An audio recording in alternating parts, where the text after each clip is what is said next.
Hey guys, tonight we begin with one of the most fascinating secrets of ancient Egypt, a civilization that somehow managed to turn ordinary survival into a collection of rules so strange that they sound completely invented. Yet behind almost every rule was a reason, and usually that reason was keeping people alive in a world that could become dangerous very quickly. Imagine waking up before sunrise in a small Egyptian town along the Nile. The air is already warm. The river is slowly reflecting the first light of the morning. And somewhere nearby, workers, priests, merchants, and farmers are already beginning their day. But before you can think about breakfast, work, or even conversation, you have to think about order. Because ancient Egypt runs on order the way modern cities run on electricity. Everything has a place, everything has a purpose, and every person is expected to fit neatly into the system. The Egyptians even had a word for this idea, ma'at, the concept of balance, harmony, and stability. It sounds peaceful, and it was, but only because everyone worked very hard to prevent chaos from appearing. Chaos was not simply bad luck. Chaos was the enemy. Chaos meant failed harvests, disease, political instability, flooding in the wrong season, or worse, angry gods. So from the moment you wake up, your life becomes part of a giant effort to keep the universe functioning properly. Even simple actions carry meaning. The way you dress, the way you work, the way you speak to others, all of it contributes to maintaining order. And nowhere is this more obvious than in the daily routines that seem ridiculous to outsiders. Take cleanliness, for example. Modern people often imagine ancient societies as permanently dusty places filled with people who never bathed. Ancient Egypt would strongly disagree. If you want respect, especially if you serve in a temple, cleanliness becomes practically a full-time occupation. Water is everywhere thanks to the Nile, and people use it constantly. They wash before meals, after work, before religious ceremonies, and often simply because remaining dirty in Egyptian heat is a terrible idea. The climate itself encourages cleanliness. Dust settles on everything. Sweat appears almost immediately after physical labor. Sand has a magical ability to find its way into places nobody invited it. Under those conditions, washing stops being luxury and becomes survival. Priests take this even further. Their routines are so strict that modern spa enthusiasts would probably feel exhausted just hearing about them. They shave their bodies, bathe multiple times a day, and follow detailed purification rituals before entering sacred spaces. To outsiders, it appears extreme. To Egyptians, it appears sensible. After all, if you are about to interact with divine forces, showing up covered in dust and sweat seems like a poor first impression. But what makes these habits truly interesting is that they accidentally produce health benefits. Less hair means fewer parasites. More washing means fewer infections. Better hygiene means healthier communities. The Egyptians do not understand germs the way modern science does, but they understand results. They observe patterns. They notice what works. And over generations, those observations become traditions, customs, and eventually sacred rules. This process happens everywhere in Egyptian society. A practice begins as practical experience. It proves useful. People repeat it, priests approve it. Eventually, nobody remembers where the rule came from because everyone simply accepts that it is the correct way to do things. Even clothing follows this logic. Linen becomes the preferred fabric because it remains cooler in intense heat. Loose garments allow airflow. Light colors reflect sunlight. What looks elegant also happens to be practical. Wealthier Egyptians may wear finer versions of the same clothing, but the basic principle remains unchanged. Stay cool, stay clean, stay comfortable enough to survive another day under a relentless sun. Of course, surviving in Egypt is not only about weather, it is also about the Nile itself. The river gives life, but it demands respect. Every year, the flooding cycle determines the future of the entire civilization. If the floods arrive properly, crops grow. If the floods fail, everyone worries. Farmers watch water levels carefully because the river decides whether the coming year will bring abundance or hardship. Entire communities organize their schedules around the behavior of the Nile. Planting, harvesting, taxation, labor projects, everything depends on its rhythm. Living in Egypt means living according to the river's timetable, not your own. And because the Nile is so important, it naturally becomes connected to religion. Gods oversee its behavior. Rituals celebrate its gifts. Priests perform ceremonies intended to maintain cosmic balance. Once again, practicality and spirituality blend together so completely that separating them becomes impossible. To an Egyptian, there is no contradiction. Keeping the gods happy and keeping society functional are often the same activity viewed from different angles. This way of thinking influences nearly every aspect of life. Food is not just food. It reflects status, environment, and religious belief. Animals are not merely animals. Some become sacred symbols connected to powerful deities. Work is not merely work. It contributes to maintaining the stability of the kingdom. Even the pharaoh occupies a role larger than simple kingship. He is expected to preserve balance between humanity, nature, and the divine world itself, which means that when Egyptians follow unusual rules, they are not being blindly obedient. They are participating in a system they believe keeps the universe functioning correctly. And from their perspective, the evidence seems convincing. The Nile continues to flow. Crops continue to grow. Cities continue to prosper. Temples continue to stand. Why question a system that appears to work? Yet as the day continues and you move deeper into Egyptian society, you begin noticing even stranger customs. Some involve animals, some involve food, some involve religion, and some are so unusual that they sound like jokes until you discover the surprisingly logical reasons hidden underneath them. Because ancient Egypt has mastered something few civilizations ever achieve. It has learned how to disguise practical survival strategies as sacred traditions, ensuring that people follow them not just because they make sense, but because breaking them feels unthinkable. As the morning sun climbs higher above the Nile and the heat begins turning every stone wall and rooftop into a slow-cooking surface, you start realizing that ancient Egypt is filled with rules that seem strange only because they are working so well that nobody notices their purpose anymore. By now you've accepted that cleanliness is practically a religion, that order matters more than personal convenience, and that the river quietly controls almost everything around you. But the deeper you move into Egyptian life, the more you discover that survival here depends on understanding hundreds of invisible expectations. Some are obvious. Others are hidden so deeply inside daily routines that people follow them without ever stopping to think why. Take food, for example.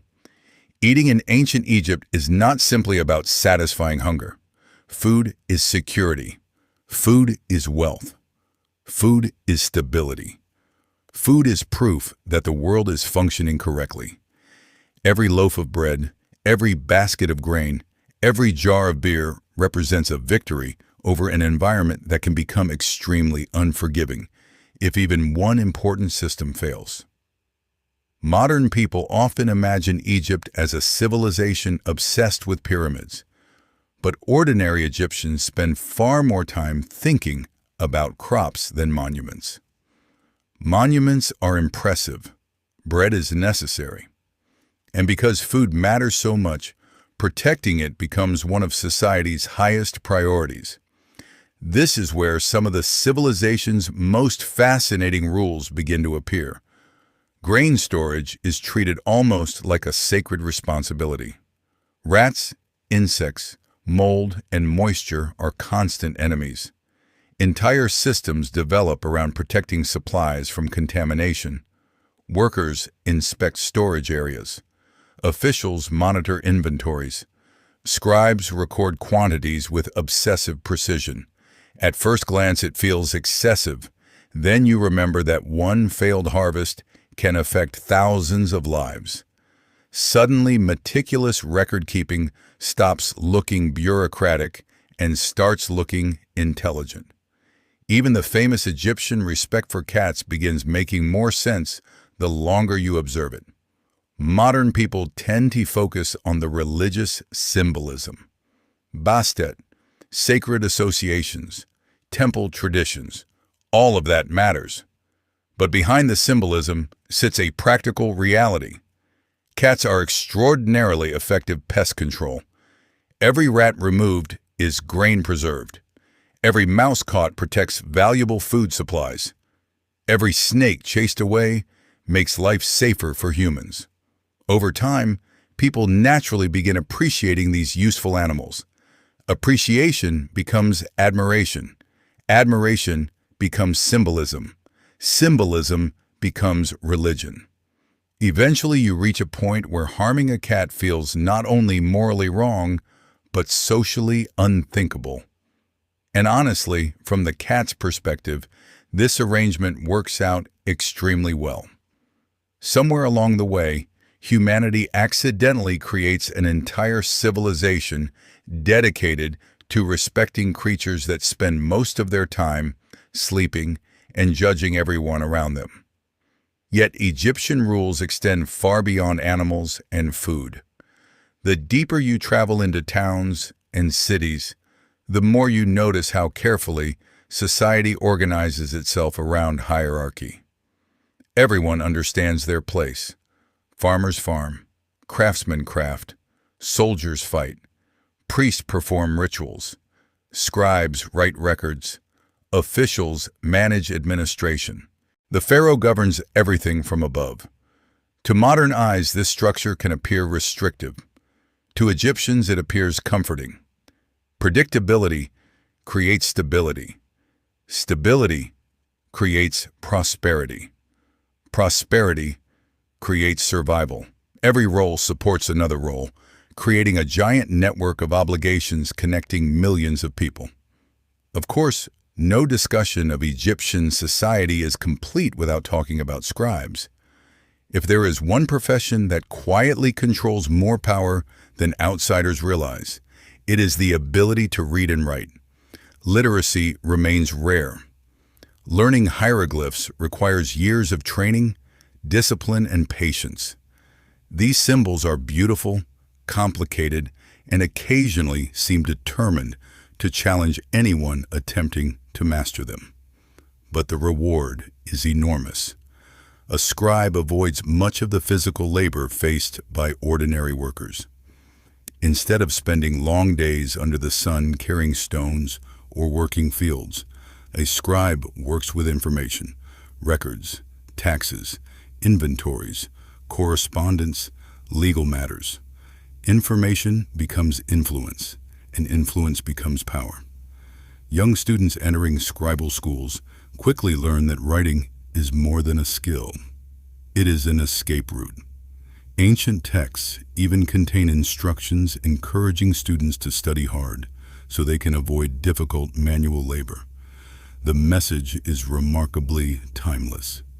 Education creates opportunities. Thousands of years later, the advice still sounds familiar. Yet perhaps the most remarkable aspect of Egyptian civilization is how seamlessly practical knowledge merges with religious belief. Modern societies often separate science, religion, government, and daily life into distinct categories. Egypt does not. Everything overlaps. If a practice improves health, it may become a religious requirement. If a ritual strengthens social order, it may acquire spiritual significance. If a rule protects resources, it may eventually be associated with divine approval. This blending creates a powerful advantage. People follow useful practices not only because they work, but because they believe the gods support them. Imagine trying to convince an entire population to maintain strict hygiene standards. Difficult. Now imagine telling them cleanliness is connected to cosmic order and divine favor. Compliance suddenly becomes much easier. Ancient Egypt repeatedly uses this approach. Practical habits gain spiritual meaning. Spiritual meaning reinforces practical habits. The cycle continues generation after generation. And nowhere is this relationship more visible than inside the temples. Temples are not merely places of worship. They function as economic centers, administrative hubs, educational institutions, and symbols of political authority all at the same time. Priests manage resources, supervise rituals, oversee property, and coordinate activities affecting large portions of society. Walking through a major temple complex feels less like entering a church and more like stepping inside a combination of government office, university, warehouse, and sacred sanctuary. Every movement follows established procedures. Every ritual occurs according to precise schedules. Every action contributes to maintaining order. Order remains the central obsession. Because from the Egyptian perspective, chaos is never far away. The desert surrounds civilization on all sides. Drought remains possible. Disease remains possible. Political instability remains possible. The entire system exists to push back against uncertainty. This helps explain why tradition becomes so important. Traditions are not old habits. They are proven solutions. If something has worked for generations, changing it feels dangerous. Why risk disrupting a successful formula? Why experiment when stability has already delivered prosperity? As afternoon arrives and the heat reaches its peak, daily life slows slightly. Workers seek shade. Conversations become quieter. Activity shifts toward areas protected from direct sunlight.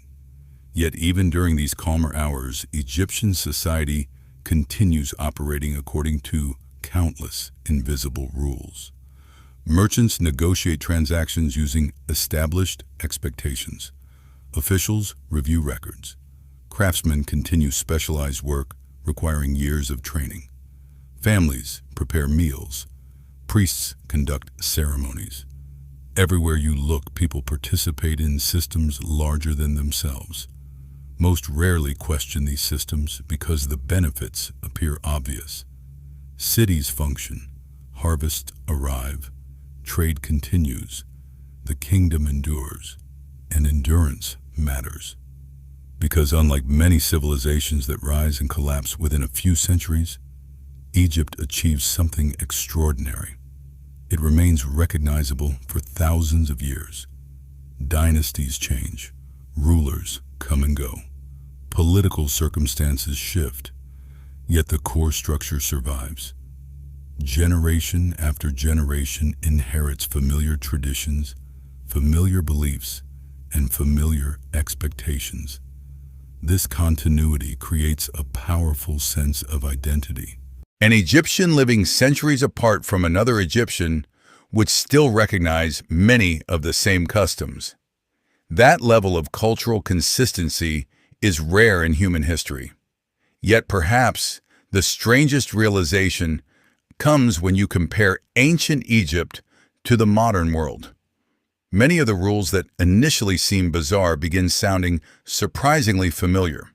Wash regularly, protect food supplies, respect education, maintain records, support social stability, value expertise, follow routines that promote health.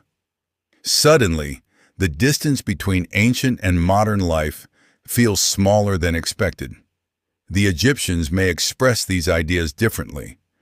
They may connect them to gods, rituals, and traditions. But underneath the symbolism, they are often solving exactly the same problems humans face today. How do you stay healthy? How do you organize society? How do you preserve knowledge? How do you reduce risk? How do you create stability in an unpredictable world?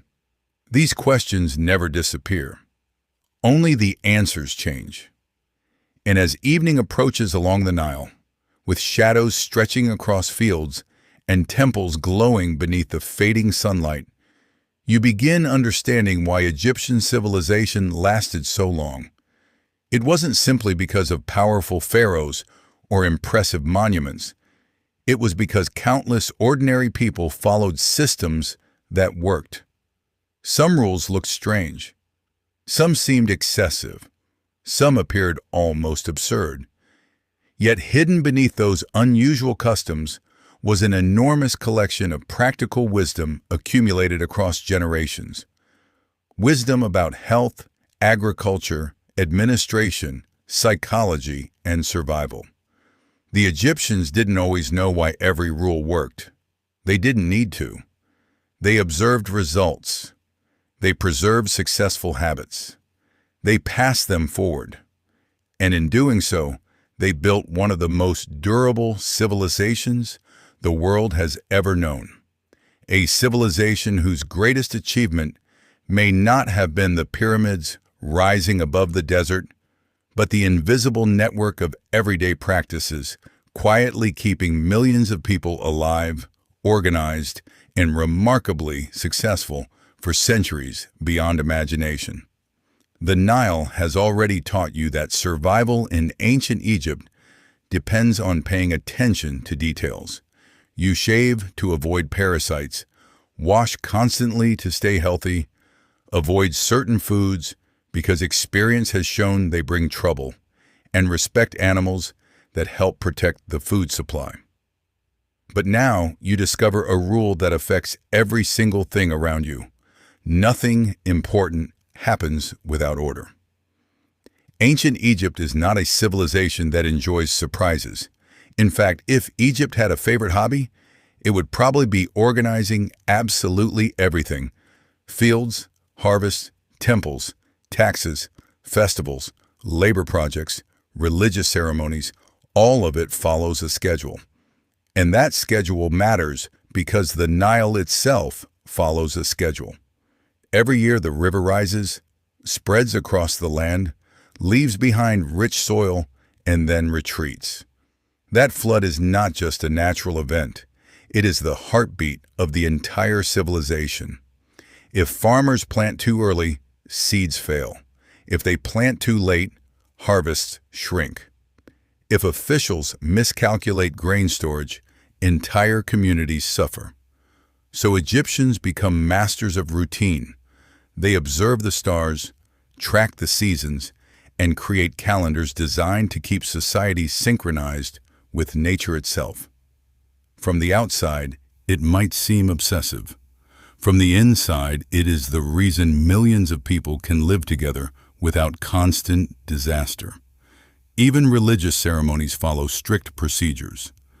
Priests perform rituals at specific times using specific words and specific actions. Every movement matters. Every gesture has meaning. Imagine being told that if you place an offering on the wrong side of an altar, the entire ceremony may need to begin again. It sounds exhausting, but to Egyptians, precision is respect. The gods created order from chaos, and humans are expected to help maintain it. That philosophy reaches into daily life. Workers report when they are expected. Officials record what they collect. Builders follow plans. Scribes document everything. There is comfort in predictability because predictability means stability, and stability means survival. When modern people imagine ancient civilizations, they often picture mystery and improvisation. Ancient Egypt is almost the opposite. It functions because countless individuals follow routines so consistently that the entire system keeps moving generation after generation. You begin to understand why Egyptians value order so highly. Chaos is not exciting. Chaos is dangerous. Chaos means failed harvest, shortages, uncertainty, and fear. Order means food on the table, temples functioning, and families surviving another year. So when someone insists on doing something the proper way, they are not necessarily being difficult. They are protecting a system that has worked for centuries. And honestly, after seeing how much depends on those